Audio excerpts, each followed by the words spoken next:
Welcome my friends, welcome back to Project TAS. If you're new to my channel, thank you for stopping by. If you've watched any of my previous videos, thank you for returning to my channel. Today we're doing another Blake 7 episode review from Season 3. As always, I will point out that this review will inevitably touch upon certain plot elements of this episode, and may even reveal developments for the series of Blake 7 as a whole. So if you haven't seen this episode, or anything else in terms of Blake 7, a huge spoiler alert is in order in case you wish to do a bit of Blake 7 catch-up prior to watching this review. You have been warned. Right, let's get to it, shall we?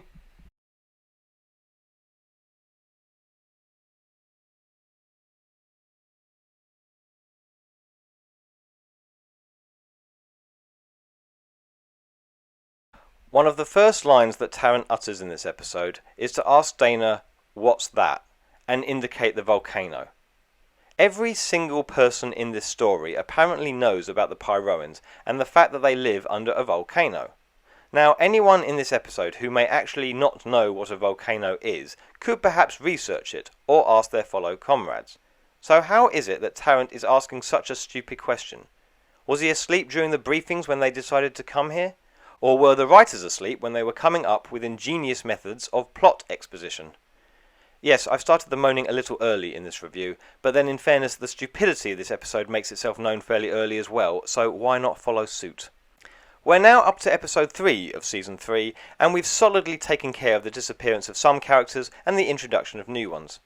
This is where the new crew can continue their adventures. I for one am glad that it's Tarrant and Dana conducting the away mission. One mistake that season 4 made was confining Sulin very much to the ship instead of giving her stuff to do. Stuff to help her stand out and be noticed and appreciated as a main character.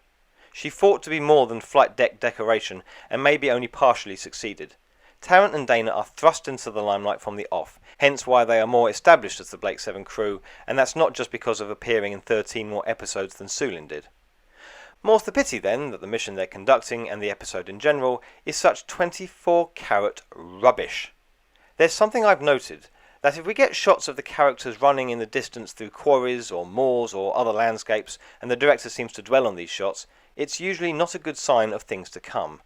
As we see Tarrant and Dana making their way over this rocky hilltop, pretending that a massive volcano is being active just below them, Dana says, "I think we've come down on the wrong side." Terrific. I don't see any real relevance this has to the story, unless it's meant to explain why our heroes are running through the hillside longer than we want them to, but I'm not convinced. The point I'm making is that this is also not a good sign for the rest of the story. The characters are lost, and it quickly becomes apparent that so is the writer. A distinct lack of polish to the plot from Alan Pryor, and we're only about a minute into the story. If you can call it a story. Since I'm finding it difficult to actually talk about the episode beyond ripping up the opening dozen or so shots, I'll talk about it now. Tarrant and Dana are trying to make contact with a group of people called the Pyroans, who, I don't know, they either live near or in or under this massive volcano. They are massively dedicated to peace and non-violence. Their leader was a friend of Dana's late father, and the Liberator crew hope that they can use the planet as a base. There is also a suggestion that Blake has visited the planet at some point, which gives a nice impression that we haven't completely forgotten about our former rebel leader, although it's not a point that is dwelt on for long. Meanwhile, our pre-established crew remain on the Liberator, having discussions about the planet, about their new crew members, and when they also turn up, the Federation and their illustrious new president, Servalan. She's looking to capture the Liberator and or the Pyroans, and spoiler alert, doesn't accomplish either. Once again, our hero's visit ends in the destruction of an entire population they're visiting. It happened in Redemption, Breakdown, Killer, it kind of happened in Time Squad, the leaders were taken out in Cygnus Alpha, the Keeper, and the Web, Dana's family were wiped out after Avon's brief stay in Aftermath. There are other examples, and there will be several more. Suffice it to say that a visit of the Liberator seldom brings good fortune for the populace. Not that anyone will be missing the Pyroan populace anytime soon. Despite the efforts of the legendary Michael Gulg, they are not particularly sympathetic. They are not friendly towards Dana or Tarrant, even after it's established that they are on the same side. We don't really learn much about them, either on their philosophy or the individual characters.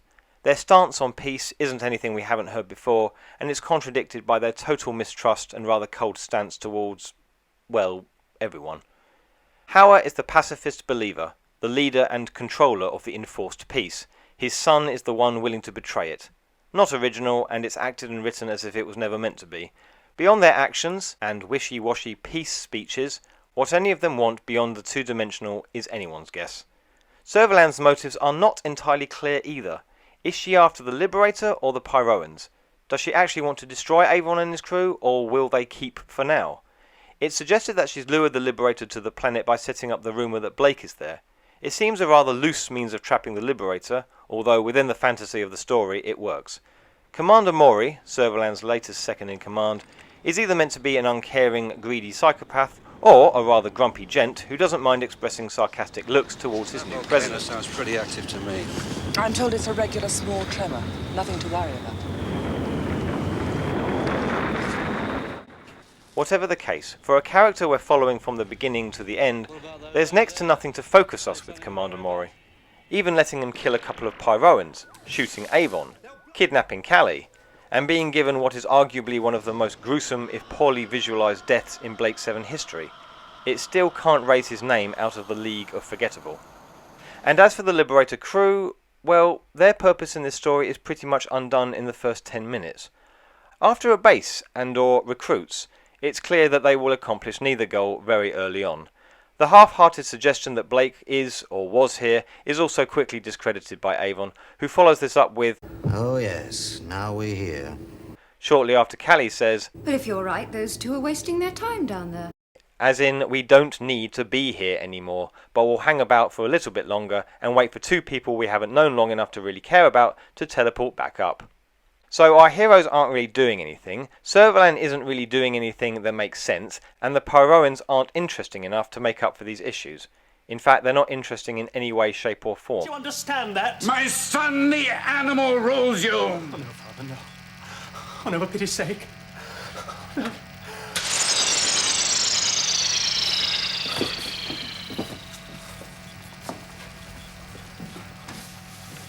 So, where does that leave us? With, quite possibly, the worst episode of Season 3.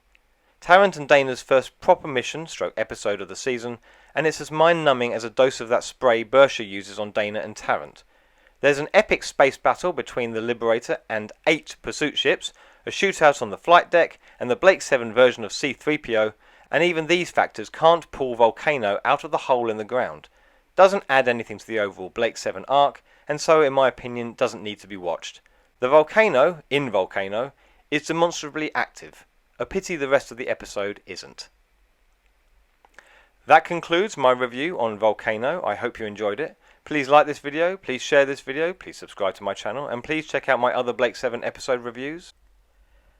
And I will make sure the animal doesn't rule me, lest I get a face full of air freshener. Oh god, this episode is so bad, I can't even come up with a decent outro for it. What's coming up in the next couple of episodes? Oh god.